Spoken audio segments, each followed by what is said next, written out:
Sir నమస్తే. నమస్తే. మీ పేరేం పేరు సార్? పెరుగు బక్కయ్య. పెరుగు బక్కయ్య. ఏ ఊరు? పందికుంట. పందికుంట. ఈ చేను ఎవరి సార్? గోర్ల తిరుపతి. గోర్ల తిరుపతి. మా పక్కదే చేను. గోర్ల తిరుపతి దా మీది ఈ చేను? గోర్ల తిరుపతి. నీ పేరు? పెరుగు బక్కయ్య. పెరుగు మీది ఎక్కడా? మాది ఈ ఊరే కావాలి. వాళ్ళ చేను పక్క మాది. వాళ్ళ చేను పక్క చేను మీది.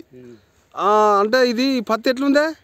పత్తి బాగుంది. ఇది 25 క్వింటాల దాకా దిగుబడి వస్తుంది. ఓకే. అంత మీరు ఇప్పుడు అదే ఇది బాగుందని చూద్దామని వచ్చిలా? చూద్దామని వచ్చాను. అంటే ఇంతకుముందు చూసిల్లా? ఇప్పుడు మేము వచ్చినామని వచ్చిలా? చూసినాం. ఇంతకుముందు కూడా చూసినాం. ఇంతకుముందు చూసిళ్ళు. అంటే క్రాప్ కానీ కాయ సైజు కానీ ఎట్లుందే? ఇది బాగా సైజు బాగున్నది. సైజు బాగుంది. సైజు బాగున్నది. చెట్టు మొత్తం ఫుల్ దాని సరిపడా. కాయలు ఎన్ని ఉంటాయి మీ లెక్క ప్రకారం? చెట్టుకు 200 కాయ చిల్లరే ఉంటుంది. అబ్బా 200 ఉంటాయి.